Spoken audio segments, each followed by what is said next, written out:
Ito ang Presidential Broadcast Service. Radyo Pilipinas.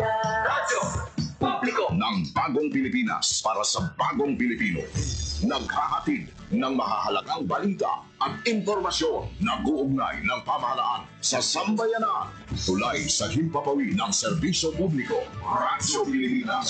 Radyo Publiko. Ang boses ng Pangulo. Sa Iloilo, Radyo Pilipinas. 585 AM. Philippine Standard Time, alas 8:31.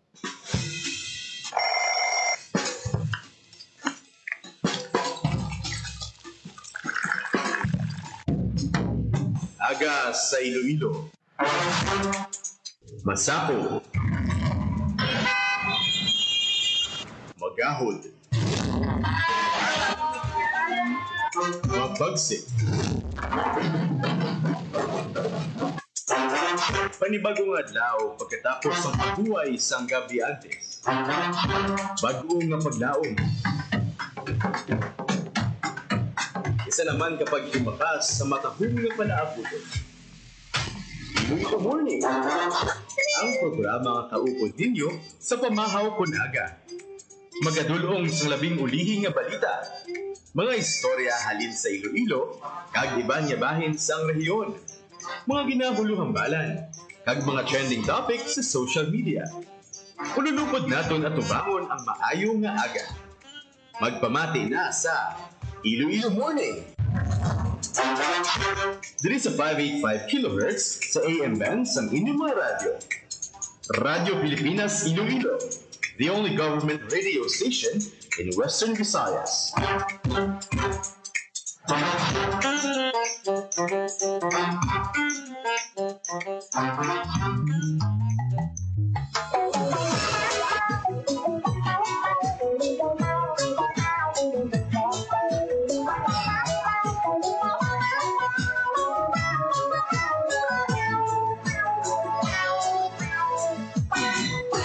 May nga mga kabayan, welcome sa isa naman ka edisyon o kon Monday edition sa programa Iloilo Morning. Laway, hindi makatulog sang dulo. Namigid noong panahon diri sa syudad sang Iloilo, huli sa iban nga mga area man sa kabilugan, no, sa Western Visayas. Tughan ko sa imo nalipay, hindi mapunggan. Pagkatapos yan sa pila ka adlaw nga pagbubo sang ulan dala sang mga bagyo. Ay, sa imo panglakat, Ang yasin nga epekto sa nanuhituhay nga mga probinsya man kag syudad diri sa Western Visayas. ang dugan ko inday. Hibalo nato nila mga kabayanan, particular man sa bahin sang Negros Occidental kag Antique and Capiz and Aklan and City and Iloilo Province. Tatay, igugma kong tagit sang tunay. Nauna nga mga informasyon na nakuha naton mga kabayanan all over the country. Kung sa din ang Office of Civil Defense ang nagpagwa man sa iyang number of affected areas. Kami malipay. Ay, Later on, hopefully, may ara kita sa bahin man iya sang OCD. ang mudlak sa imo kagayon. Matapugalipat ang imo nasupat. Malapo sila na ang dugan ko inday. Subong yang nga aga mga kabayanan, may i-turn over nga patrol car sa bahin sang syudad sang Iloilo, no.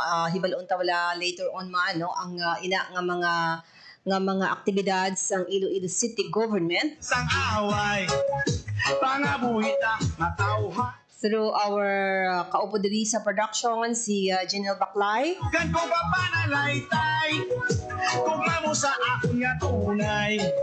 Ako Nanuhay-tuhay man nga mga iban pa, no, nga mga programa sang ahensya sa gobyerno. ay sa imo panglakat, matapugang mudlat sa imo kagayon. Matapugang ilipat ang imo nga supat. Malapo sila na ang dugan ko inday. And talking of affectation, no, kung mga area sa Western Visayas, nakit na iya sa Negros Island region, ibalunta ang mga naapektuhan sang bagyo nga mga bagyo, no? Bagyo Nando, Bagyo Upong, no? Kag ang iban pa nga mga nagtugas ang mamudog nga ulan diri iya sa Western Visayas and particular man sa Negros Occidental, sa Negros Island region. Until now, no, ginadala nato nini ang NIR, particular ang Negros Occidental, para man may update kita sa mga naapektuhan sang bagyo, no? Siya ini nga bahin ang atong pagkibalusin ni isang detalye upod kay JP Hervas. Japes, good morning. Good morning, Miss Bing. Hindi basta-basta ng epekto sa pag-inulan sa bahin sang Negros Occidental sa nagdigay nga simana. Sandig sa report sa Negros Occidental Provincial Disaster Risk Reduction and Management Office, naglabot sa 8,132 ka pamilya kung 31,838 ka tawo ang apektado sa gintingog nga record sa bagyong Nandokag Upong sa Negros Occidental. Ini, Miss Bing, ang base man sa Friday pa nga report, no, sa PDRMO, pero ginatuwa natin nga makuha pa karon ang latest nga consolidated report sa nasambit nga opisina. Sa sining nga numero, Miss Bing, 400 ang nagpabilin sa mga evacuation center, kag masobra 5,400 ang nagtinir sa ilang mga himatao kung nakilala. Pinaka-epektado ang buwang banwa sa Binalbagan, Miss Bing, nakabalhag sa masobra 5,400 ka pamilya o kung halos 23,000 ka tawo gikan sa 12 ka barangay. Apektado man ang 46 ka barangay gikan sa Baguio City, Ibi, Magalona, Hinigaran, Hinubaan, Banwasing Isabela, La Castillana, Siyudad sang Lacarlota, Banwasing Manapla, Pontevedra, Silay City, kag Talisay City. Samtang misbing sa nagbigan nga Sabado, samtang nagatinir pa sa evacuation center, isa ka ginang sa Moises Padilla ang nagbata. Sa Facebook page misbing sa Moises Padilla Municipal Government, ginpaambit nila nga mga alas 4 sa kagahon sa nagbunag sa isa ka batang babayi si April J. Mones ang sitio Sulbud, Barangay Crossing, Magalyon.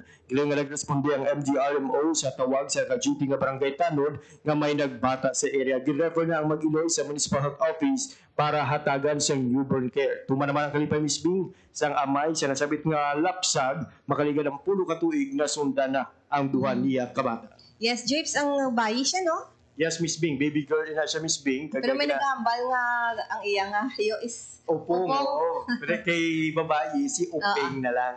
Si Openg. Mga mga nagdungan sa bugbugid sa ulan. Yes, Miss Bing, no? Mayo-mayo lang ni Miss Bing kiti bisan pa paano na hatagan sa dayon sila kay iguman nga bulig sa Moises Padilla Municipal Government. Budlay man lang, Miss Bing, kung kasagsagan man sa pag-evacuate bala ang pagbata niya, mayo kay nakatahaw-tahaw na niyang ulan kay isang Sabat, Biyernes ang gabi daw nag-improve na ang weather condition sa bayan sa Negros Occidental.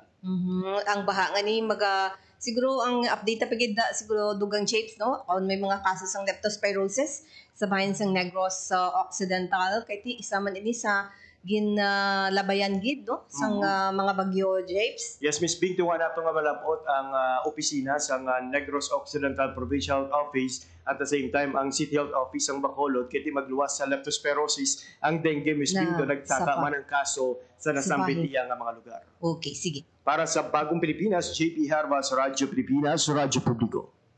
Thank you very much, JP Hervas, mga kabyanan, sa report. Ang mga nakuha naton nga detalye last Friday, kag may mga update na later on, no? Hatag naton sa inyo, and do stand by sa amon sa iya pag-post, no, sa Facebook page ang Radyo Pilipinas Iloilo. Philippine Standard Time, it's 8:39 ang ato sinipagkuha man sa mga update nga mga impormasyon daw na province of Iloilo, sa bahin sa Department of Social Welfare and Development, and iban pa, no, nga mga update mga kabyanan, may kaangtanan man sa paglabay sining mga bagyo, no, sa ligad nga mga adlaw, particular si Nando, si Upong, no, si Marisol. Ina ang mga bagyo ang naglabay mga kabyanan asud gid. So sa bahin sang Department of Social Welfare, ang assistance ni ibalo nato ni na through Miriam Grace Erineta. Yan, good morning.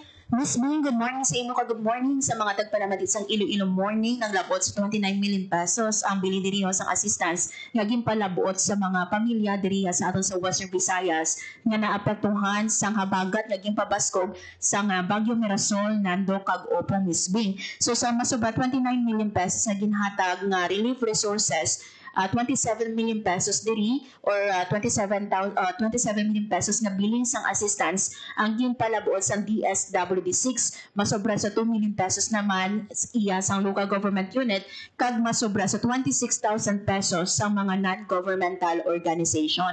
Sa kabugusan, Ms. Bing, no, nga 29 million pesos nga relief resources, masobra sa 6 million pesos diri ang ginhatag sa mga apektado nato nga kauturan sa probinsya sang Aklan, 5 million pesos sa Antique, 3 million pesos sa Capiz, masobra sa 1 million pesos sa Guimaras, kag may masobra sa 9 million pesos sa Iloilo. So madamo kay kita, Miss Bing, nga affected families naton sa probinsya sang Iloilo, lakip man sa probinsya sang Antique. So lakip diri, Miss Bing, sa ginpalabot ang mga family food packs naton, non-food items kag ready to eat nga mga pagkaon. Madunduman naton, Miss Bing, nga ang DSWD isa sa mga nagpalabot no sang bulig dito sa na-stranded sa Dumangas Port matapos nati may ara sang kanselasyon sang aton nga biyahe. So lakip diri sa ginhatag no sang DSWD6 naton ang mga ready to eat food buot siningon, Miss Bing, once nga mag-occur no ang isa ka kalamidad 48 hours pwede mahatag ini siya ang pagkaon, pwede ini siya makaon, and at the same time ang ready to eat food ginahatag ini siya, like for example hindi ka bala pwede kaluto or wala ikaw available nga mga utensils o mga gamit sa pangluto. So sa kabilugan, Miss Bing, no, naglamot sa masobra 515,000 ka mga individuals no ang affected sa siniman nga habagat nga ginpabaskog sang tatlo naton nga naglabay nga bagyo. So minimum paghatag nila sang bali instant na siya yan. Bali ang natabo diri, Miss Bing, no, like for example kung wala sang available sources ang aton nga mga local government unit, nagapangayo sila augmentation sa aton nga DSWD6. So that's the time nga kung may mabato na nga request ang aton nga DSWD6, that's the time nga mahatag sang augmentation sa aton nga LGU. Pero Miss Bing, no, manami diri sa aton nga DSWD6 may mga preposition sites kita, more than 50, mga 56 ini ka mga LGUs kung sa diin, no, dira sa ila gina-standby na ang mga family food packs naton para anytime kung may mga malapit dira nga LGU abi nga maapektuhan sa kalamidad, dira i-pull out ang aton nga resources. So pahayag diri sang aton nga DSWD6 prior pa ya, Miss Bing, no, sang peak sang sini nga mga bagyo naka-preposition na yang nga daan ang aton nga mga family food packs. That's why ngati mahapos nangin madali ang paghatag sang pagkaon, especially for those nga stranded naton, Miss Bing, sa Dumangas Port. Okay. May isa pa gid diyan, dugang? May mga kaso sang dengue? Yes, Miss Bing, no, unfortunately, no, padayon sa pagsaka ang aton nga kaso sang dengue, no, diri sa probinsya sang Iloilo, Miss Bing. Sa update, no, sang aton nga Iloilo Provincial Health Office, as of Morbidity Week 38, Miss Bing, no, naglabot na sa masobra sa 4,700 ang aton nga cases of dengue sa province of Iloilo. Halin lang ini, Miss Bing, January 1 to September 20. Although, Miss Bing, no, kabilugan kung i-compare yan naton last year sa Morbidity Week 38 kag subong nga tuig nga Morbidity Week, nagnubo sa 56% or 52%, I mean, ang aton nga cases. Pero sa gihapon, Miss Bing, no, padayon kita sa pag-record sang cases sang dengue. Sa last time nato nga interview with Dr. Rodney Labis, ang head sang Health Service Delivery Division nato sa Iloilo PHO, isa, Miss Bing, no, kung sa diin nila gina-attribute ining pagnubo sang kaso, no, overall, no, sa province of Iloilo. Kiti makita natin sa screen sang una, Miss Bing, do halos LGU naton pula gyud na dae or may pagsaka gid subong pila na lang ka mga LGUs, mga tatlo na lang, Miss Bing, no, ang Banwa sang San Joaquin, Carles kag San Rafael na lang ginoang makitaan nato nga may pagtaas ang kaso. Pero sa una, Miss Bing, no, mga months of June, July, dira-dira, no, nagapula ini, Miss Bing, no, ang aton nga data. Pero gina-attribute din, no, sang aton man nga PHO ang pagnubo sang kaso, no, sang dengue. Bangod man sa sige-sige, no, nga kampanya sang aton nga 4S strategy, and at the same time ang pagpanguna ni gidno ni Governor Arthur Defensor Jr. sa Limpyo Iloilo naton kun sa diino every time nga may chance sa, no, nga maghatag sang speech, haylo niya gid ang mga pumuluyo nga mag-upod sa aton nga pagpanglimpyo as kada alas 4 sa hapon kada Lunes. Lain gid ba niya kung suportado sang mga local chief executive ang kampanya bala? Yes. Ang mga program no sa bisan sa mga municipality lain gid kun ara sa level sang province nga may mando o may mga Yes. memorandum kag executive order nga mga ano na di ba ang yasa ni nga Limpyo Iloilo. Yes, correct, Miss Ping. Program. Yes, amo ginano ang isa sa ginapasalamatan man no sang aton nga PHO kiti ang aton no nga local chief executive no si Governor Tuto wala gid nagapabaya always gid naga-remind sa mga pumuluyo nga ti mag panglimpyo gid always no kaga Miss Bino last time sa interview man naton kay Dr. Labis na lift no ang declaration man sa dengue outbreak sa province of Iloilo kung sa diino man duman sa atong mga tagpalamat ito last year no sometime last year inigin declare no ang outbreak sa dengue pero since nakitaan nga naganubo ang aton nga cases according to kay Dr. Labis si Dr. Maria Socorro Quinhon ang aton provincial health officer nag-announce man sa lifting no sa declaration sang dengue outbreak sa probinsya sang Iloilo. So nami nga balita no kay ti ang kampanya may resulta bala. Yes. No, ginabulig-buligan gid no, ginabuligan not only sa level sang province but also municipality and barangay. Yes, correct na Miss Bing. No? Actually, Miss Bing, panalo pang doon kiti.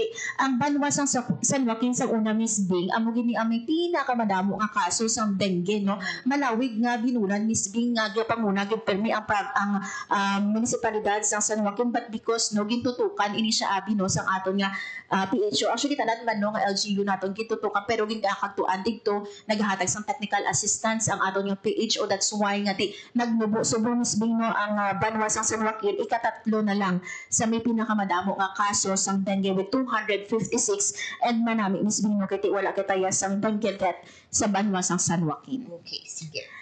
Gikan sa Iloilo Provincial Health Office, Mayan Grace Aranyata, Radyo Pilipinas, Radyo Publiko.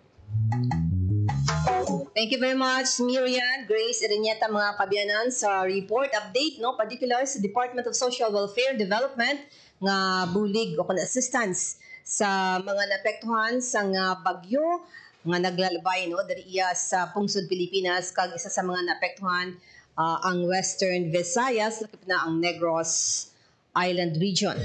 Hindi makatulog sang duga. Philippine Standard Time, it's 8:47 sa ato sa pagpangalaga dali sa programa Iloilo Morning. Dugang nga mga balita mga kabyanan, update kabilugan na gid dinhi no sang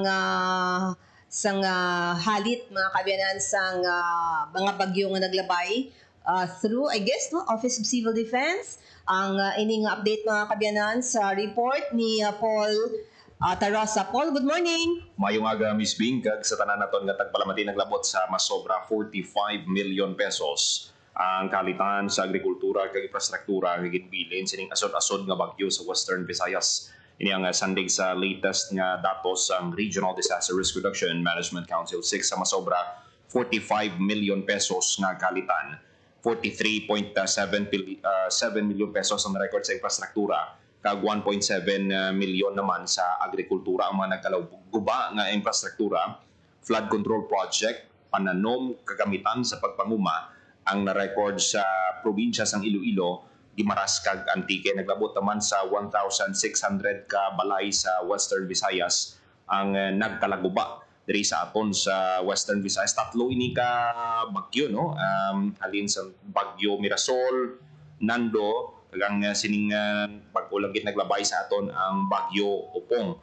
Sa 1,600 ka balay, halos tanan nga mga probinsya, no? May mga damaged houses halin sa Aklan, 911, sa Iloilo 485 ka balay ang nagkalaguba, sa Antique 173, sa Capiz 69, kag may isa sa probinsya sang Guimaras. Sa damage to infrastructure naman, Iloilo kag Antique ang may na-record kung nakita sa aton nga mga kaabyanan. Ara no may video kita nga nakuha alin sa isa ka vlogger ini. Kuha ini sa Kamansihan Mega Dike sa Kulasi.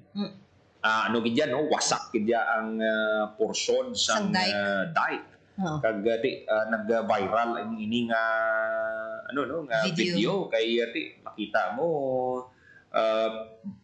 bangod sang mabaskog nga ulan na tunga gid ang sa tunga gid ni bantay ining dike na naguba ti baskog nga daan ng current sang tubig ti baskog man ang hangin baskog ang ulan ti amo ning resulta sang kalitan dira sa bahin sang probinsya sang Antique. Sa agriculture naman may na-record sa Antique, Iloilo kag probinsya sang Guimaras, Miss Bing. Agriculture kabilugan Paul, mga pila? 43 million pesos, Miss Bing, no? Sa 1.7 million pesos sa infrastructure 43 million pesos. Oh. So muna ka dako no ang kalitan nga ginbilin sang tatlo ka bagyo na ini pero ang bulto gid sang kalitan sang bagyo upong gid, Miss Bing. Oo. Pero 43 million pesos infrastructure, kalabanan sinadala, bridges, dike, ano pa? Flood control project, mga pananom sang mga sang aton nga mga kauturan nga mga nguma, infrastructure amo ni ang pila sa mga na-record, Miss Bing. May mga partially damaged nga balay? 1,000 amo ni Miss Bing, no, 1,600 ini tanan, no, ang nahalitan 1,639, 1,574 ang partially, kag 65 ang totally damaged. So amo nang mga halit sang mga bagyo nga naglabay, no? And gin-consider to gani ang isa sa bagyo nga super typhoon, diba? Super typhoon kag damo gid ang nahalitan. Kag sa bahin gani isang aklan sang ang LGU ibahay nag-declare na sang state of calamity sang Biyernes man. Why na nila padugay kay damo sang nahalitan dito sa probinsya sang Aklan. Nag-declare dayon niya ang local government units sang ibahay sang state of calamity. Aside sa ibahay, why sa follow-up nga iban nga mga municipality nga double check naton, Miss Bing, no? Pero so far sa nakita naton ang LGU ibahay pa lang, no, ang may declaration ng state of calamity base man sa gipatigayo nga special session sang sangguniang bayan nila. Okay. So grabe kitang halit sang bagyo, no? Hindi inaya Western Visayas pa lang na 45 million pesos, no? And iban pa nga mga region and dito gid sa Masbate, sa Calbayog, sa Samar, kag iban pa, no? Sa Lawag, no, sa Leyte, ang mga halit, mga kabyanan sang naglabay nga mga bagyo. Yes, Miss Bing, kagti nakita naton ang ang turismo man apektado man kay pila ka adlaw na stranded man ang pila sa mga kauturan ta. May mga kauturan kita ngati for example sa Boracay gusto nila magtabok sa isla, na stranded sila sa mainland kay hindi pwede ka biyahe ang mga fiber vessels. The next day pa sila napasugtan sa nag-clear na gidya ang tiyempo, Miss Bing. Okay, yes. So may mga update pa gid sila siguro later, Paul? Yes, Miss Bing, sa dugang nga detalye, no, padayon lang sa pagtutok diri sa aton sa Radyo Pilipinas Iloilo. Thank you very much, Paul Tarosa, mga kabyanan, sa report sa bahin sang Office of Civil Defense sa mga naapektuhan gid o kon ng kabilugan nga balor sang mga ginhalit, no, ginhalit sang mga bagyo.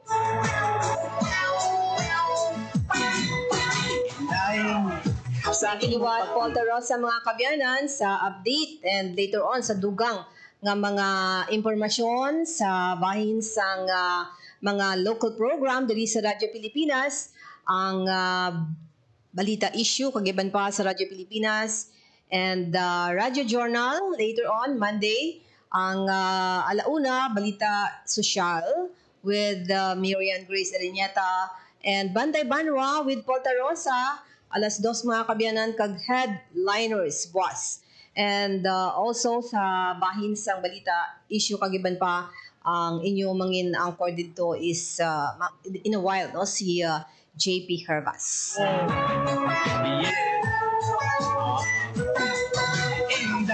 Tutok lang kamo diri sa Radyo Pilipinas Iloilo aside from the local program nga gina-mention sa inyo lagad ang mga national namo, no, nga mga national nga mga balita, no, una diri mabatian niya mga kabyanan sa Radyo Pilipinas sa Iloilo, no, kay nakahukap ang inyo radio station sa amon sa iyang mother station sa DZRB sa Metro Manila. Mga partners ko sa technical side sa studio, Alan Defante, sabay sa transmitter si Rochelle Jones Sotahero. Kaya ko tamyawo na mga nakatutok for this morning sa Iloilo Morning, si Moody. Good morning dira sa bahin sang Barangay North Fundidor sa distrito sang Molo, siyudad sang Iloilo. Ay, pangabuhita, matauhay. Thank you, Gid, kay Gracia yan. Thank you. And also sa kay Sir Sherwin Marco Wea. Sir, salamat, Gid. Kung mo sa ako nga tunay, ako sa imo nalipay. Ay. Tomorrow, mga kabiyanan, September 30, ang Iloilo Morning. Back to your regular anchor, si Janelle Baclay. Lipat ang imong supat, malapor sila na ang dugan ko inda. Pilipinas, salamat. Ako naman ang inyong regular anchor kada Monday, Bing Pabiona, maayong aga. Radyo Pilipinas. Radyo Publiko. Radyo Pilipinas. Ang inyong tulay sa himpapawid ng serbisyo publiko, ang Presidential Broadcast Service, Radyo Pilipinas, Radyo Publiko. Radyo Pilipinas. Radyo Publiko. Kinilala ng pag-international at prestigyosong Asia Pacific Broadcasting Plus Awards 2025 para sa kategorya ng Government Streaming. Ito ay dahil sa epektibo nitong pagsasanib ng mga tradisyonal na media tulad ng telebisyon, radyo at print para masabayan ang mabilis na pag-inog ng mundo ng digital at social media tungo sa mas epektibong paghahatid ng mahahalaga at napapanahong mga impormasyon sa mamamayang Pilipino. Kinilala rin ang Radyo Pilipinas dahil sa patuloy na pag-akyat ng rating. Ngayon ay matatag sa pang-4 na pwesto sa Mega Manila ayon sa pinakahuling Nielsen Radio Audience Measurement Survey. At sa social media, nakamit ang mahigit 2,000% pagtaas ng bilang ng mga sumusubaybay sa Radyo Pilipinas page sa unang bahagi ng 2025. Patunay ito na ang inyong Radyo Pilipinas Radyo Publiko ay tunay na kaagapay ng inyong pamahalaan sa paghahatid ng serbisyo sa mga mamamayang Pilipino. Mula sa aming lahat, sa ngalan ng inyong pamunuan at mga kawani ng Presidential Broadcast Service, kasama ang inyong mga himpilan ng Radyo Pilipinas sa buong kapuluan. Maraming salamat po sa inyong lahat, sa inyong pagtangkilik at pagkilala. Radyo Pilipinas. Radyo